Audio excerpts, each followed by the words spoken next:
بسم الله الرحمن الرحيم. اللهم صل وسلم على سيدنا محمد صلى الله عليه وسلم. ازيكم يا جماعه؟ عاملين ايه؟ يا رب تكونوا بخير. النهارده يا جماعه موضوع الحلقه بتاعتنا عن السر اللي بيخلي لحم البط عندي احمر وما فيهوش دهون، احمر زي لحم الجزار بالظبط، ولا كأنها لحمه بلدي، مش لحم بط. والله نجربه كذا مره نفس الاكل اللي هو دي السر يا جماعه. هنخش الفيديو. قبل ما نخش الفيديو كلنا هنصلي على الرسول عليه افضل الصلاه والسلام، ولايك وشير وسبسكرايب وتفعيل زر الجرس عشان يصلك منا كل جديد ان شاء الله، وكومنت تعلق لي بيه تحت الفيديو ان شاء الله هرد عليك باي كومنت. بسم الله. ما شاء الله، يعني البط زي ما انتم شايفين اهو النهارده عمره، هو احجام يعني الكبير ده عمره النهارده بالظبط مش عارف حاجه و40 يوم، 49 يوم، 50 يوم، ما شاء الله اتذكر فيه 3 كيلو ونص. لسه هخليه شويه. والصغير ده اللي كنت جايبه المره التانيه لو كان حد ملاحظ معايا، كنت مربيه معاكم من اول ما جبته، كان في مره جبت بط النزع يعني. فهو ده الصغير، هما 7 والديكا 6. والبط البلدي زي ما انتم شايفين هو بادئ زي اللي يسلى الريش وبينزل ريش، يعني عايز احط له املاح معدنيه وفيتامينات، بس بصراحه ما ملكتش ان احط له. تعالوا يا جماعه نشوف ايه هو المكون النهارده اللي حطيناه للبط اللي هيخلي اللحمه عنده حمراء.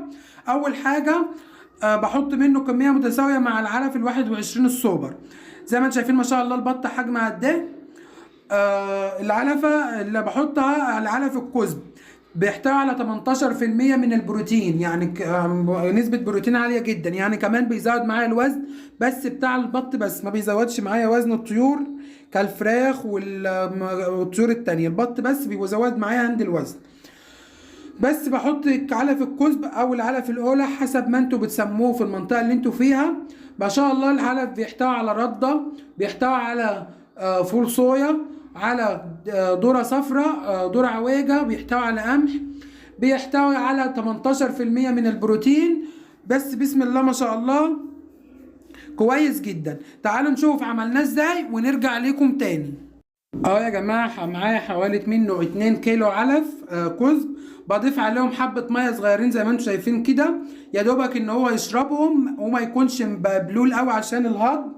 وكمان بقلبه كويس كده علشان الميه تتغلف منه كله كويس، وبعدين بسيبه حوالي 5 دقايق اقعد افرك فيه كده، او اسيبه لوحده بيبوش معايا علشان بيبقى في حاجات زي الكور كبيره كده البط ما يعرفش يبلعها. فانا بحط زي ما انتم شايفين كده حاطط 3 علب، وهحط 3 علب علف تسمين. بس ما شاء الله يا جماعه العلف ده كويس جدا، بيحتوي على كمية بروتين جامدة جدا 18%، يعني بيزود معايا وزن، وكمان بيرفع معايا معدل تحويل كويس، وكمان بيخلي لحم البط حمراء وما فيهاش دهون كتير. زي ما انتم شايفين اهو باش كويس اهو معايا. انا هحط الوقت العلف زي ما انتم شايفين اهو. دي علبة، انا بحط من العلبة دي 3 علب، والعلبة بتشيل كيلو الا ربع، ودي علبتين من نفس العلبة الاولانية. انا بعاير بيها العلف يا جماعة زي ما انتم شايفين يا جماعه، وانا بقلب كويس.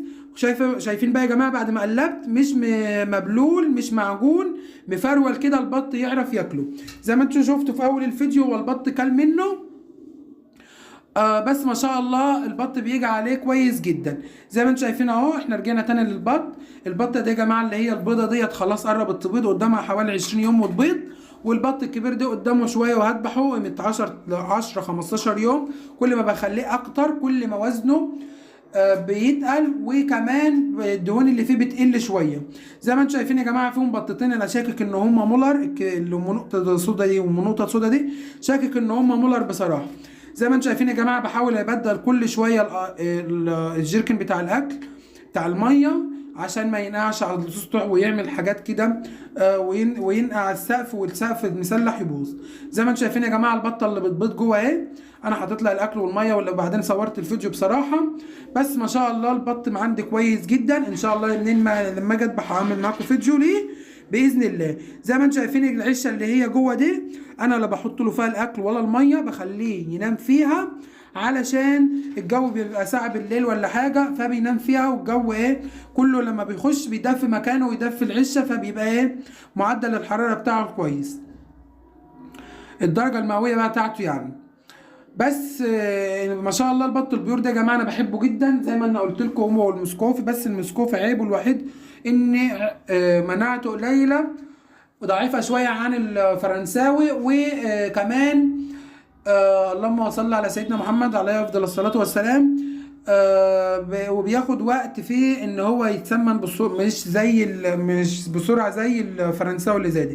ان شاء الله المسكوفي ممكن يقعد 3 شهور، الدكر 90 يوم 3 شهور، اما النتايه بتقعد حوالي من 70 ل 75 يوم حسب ما تقفل معاك. بس ما كنت هيقلي كل ما تقعد البط اكتر كل ما بتلقى في اكتر لحمته انشف اكتر. البطه اللي انا حودت على رجلها دي، الرجلها دي ما في جيران على السطح كسروها، بصراحه زعقت لهم، كسروا رجليها لان ده حرام. مش مهم ان هي بتاعتي، المهم ان هي روح هتحاسب عنها. وبكده نهايه الفيديو وصلنا له، والسلام عليكم ورحمه الله وبركاته. لايك واشتراك.